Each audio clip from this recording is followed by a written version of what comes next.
Alhamdulillahi wa kafa, wassalatu wassalamu ala man la nabiyya ba'da. Louange à Allah, que la prière et le salut soient sur le prophète Muhammad ainsi que sur sa famille et ses compagnons. Saddu dhara'i'i fi sha'ni nisa madhhabun qadim. L'obstruction des voies au péché en ce qui concerne les femmes est une école ancestrale. C'est le titre de l'article qui retient notre attention aujourd'hui. Saddu dhara'i' fi sha'ni nisa'i madhhabun qadim. L'obstruction des voies au péché concernant les femmes est une école ancestrale. Donc tout d'abord, marquons une pause sur ce titrage ici. Saddu dhara'i'. Dhara'i' c'est le pluriel de dhari'a, que l'on traduit par la voie, le moyen. Donc il est question ici d'une grande règle établie par les jurisconsultes qui consiste à obstruer certaines voies qui pourraient nous conduire, nous propulser vers l'interdit. Et nous allons voir donc son domaine d'application en ce qui concerne les femmes en particulier. Donc cette règle de jurisprudence, elle a été déduite d'un certain nombre de références scripturaires des textes révélés, parmi lesquels la parole du Très-Haut, verset 108 de la sourate Al-An'am. وَلَا تَسُبُّوا الَّذِينَ يَدْعُونَ مِن دُونِ اللَّهِ فَيَسُبُّوا اللَّهَ عَدْوًا بِغَيْرِ عِلْمٍ. N'injuriez pas ceux qu'ils invoquent en dehors d'Allah, car par agressivité, ils injurieraient Allah dans leur ignorance. فَاللَّهُ سُبْحَانَهُ مَنَعَ الْمُؤْمِنِينَ مِنْ سَبِّ آلِهَةِ الْمُشْرِكِينَ لأن سب آلهتهم ذريعة إلى سبهم لله عز وجل. Donc ici nous voyons comment est-ce qu'Allah interdit aux croyants d'insulter, d'injurier les divinités adorées donc par les idolâtres. Il a interdit d'injurier les fausses divinités adorées par les paganistes, afin que ça ne devienne pas une voie conduisant à l'insulte d'Allah Azzawajal. En retour, ces idolâtres finiraient par insulter Allah Azzawajal. وكانت مصلحة ترك مسبته تعالى أرجح من مصلحة السب لآلهتهم وهذا منع للمباح لئلا يكون سببا في فعل ما لا يجوز. Donc l'avantage que présente l'abandon de ces insultes, de ces injures à l'encontre des fausses divinités est prépondérant sur l'attitude contraire. Ou en d'autres termes, il est préférable, il est plus avantageux pour l'islam et pour les musulmans en général que nos ennemis n'insultent pas le Seigneur Tabaraka wa Ta'ala. Et pour ce faire, on nous demande de délaisser les injures contre les fausses divinités, même si c'était quelque chose de permis à la base. Donc ça, c'est un exemple d'application de cette règle-là. Nous avons ici quelque chose qui est permis à la base, autorisé. Mais le Seigneur, Tabaraka wa Ta'ala, nous demande de ne pas nous y aventurer afin que ça ne conduise pas à un préjudice plus grand. Autre exemple de l'application de cette règle, saddu dhari'a, de l'obstruction des voies. أن النبي صلى الله عليه وسلم كان يكف عن قتل المنافقين مع كونه مصلحة لئلا يكون ذريعة إلى تنفير الناس منه وقوله إن محمدا يقتل أصحابه. Le prophète sallallahu alayhi wa sallam,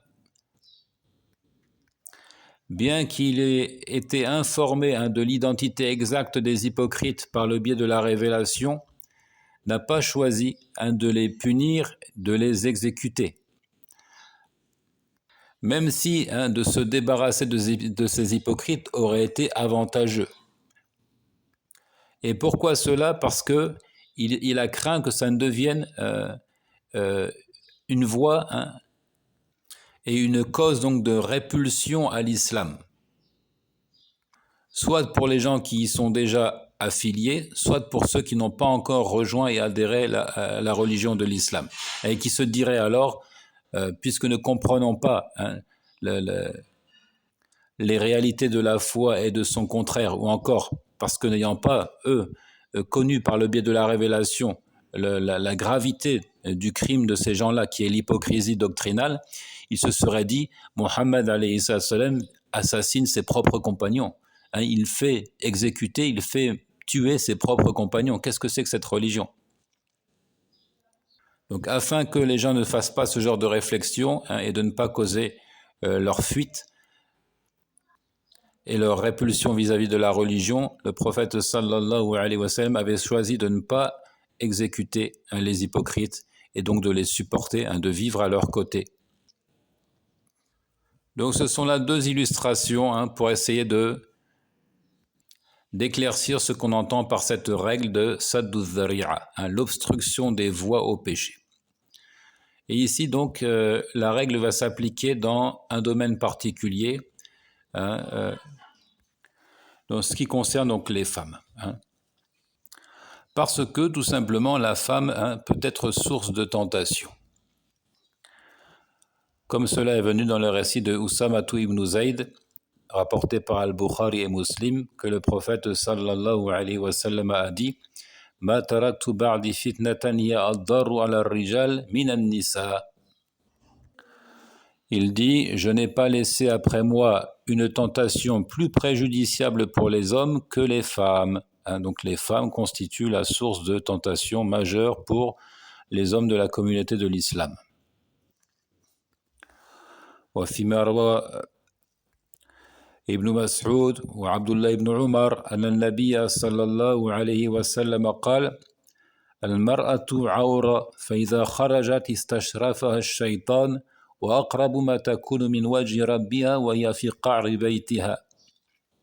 Et dans cet autre récit, donc rapporté notamment de Abdullah ibn Mas'ud et Abdullah ibn Umar, que le prophète, à lui les éloges et le salut, a dit « La femme est une partie intime ». Et vous savez que la partie intime, par définition, doit être cachée, dissimulée du regard des gens. La femme est une partie intime. Si elle sort, alors le diable la met en valeur. Hein? Le diable l'embellit aux yeux des hommes qui sont ainsi attirés par elle. C'est lorsqu'elle est au fond de sa maison que la femme, hein, est le plus proche du visage de son Seigneur. Donc ici, clairement, on l'encourage à rester chez elle, parce que lorsqu'elle sort, elle devient l'instrument du diable qui, par son biais, hein, plonge les hommes dans la tentation. À présent, rentrons dans le vif du sujet, dans l'article qui commence par ces termes. قال الترمذي في جامعه باب ما جاء في خروج النساء في العيدين. Donc dans son Jami' at-Tirmidhi a intitulé un chapitre ce qui est venu au sujet de la sortie des femmes au cours des deux fêtes. خروج النساء في العيدين, ce qui est parvenu sur la sortie des femmes pendant les deux fêtes, c'est-à-dire Eid al-Adha et Eid al-Fitr, la fête du sacrifice et la fête de la rupture du jeûne.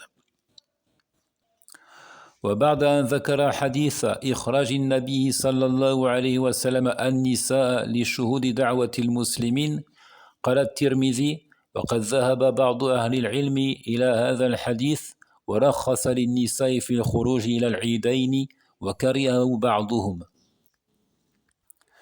وروي عن عبد الله بن المبارك أنه قال أكره اليوم الخروج للنساء في العيدين فإن أبت المرأة إلا أن تخرج فليأذن لها زوجها وأن تخرج في أثمارها الخلقان ولا تتزين فإن أبت أن تخرج كذلك فللزوج أن يمنعها عن الخروج. Donc après avoir cité le récit de la sortie des femmes ordonnée par le prophète sallallahu alayhi wa sallam afin d'assister à la prière avec les musulmans, At-Tirmidhi a fait un commentaire. Donc il a d'abord cité un récit qui est effectivement fondé, hein, authentifié du prophète alayhi salatu wassalam, dans lequel il a demandé aux femmes d'assister à la prière de la fête, hein, de sortir, afin donc de bénéficier aussi des invocations des musulmans ce jour-là. Et on peut dire qu'il a insisté puisqu'il a même demandé aux vieilles femmes et à celles qui sont en état d'impureté, qui voient leur menstru, de sortir aussi pour assister à la fête, même si elles ne peuvent pas prier, puisque étant en période de menstru. Donc après avoir cité ce récit, At-Tirmidhi a dit: certains oulémas ont retenu cette narration et ont effectivement permis aux femmes de sortir pour les deux fêtes, tandis que certains l'ont répugné.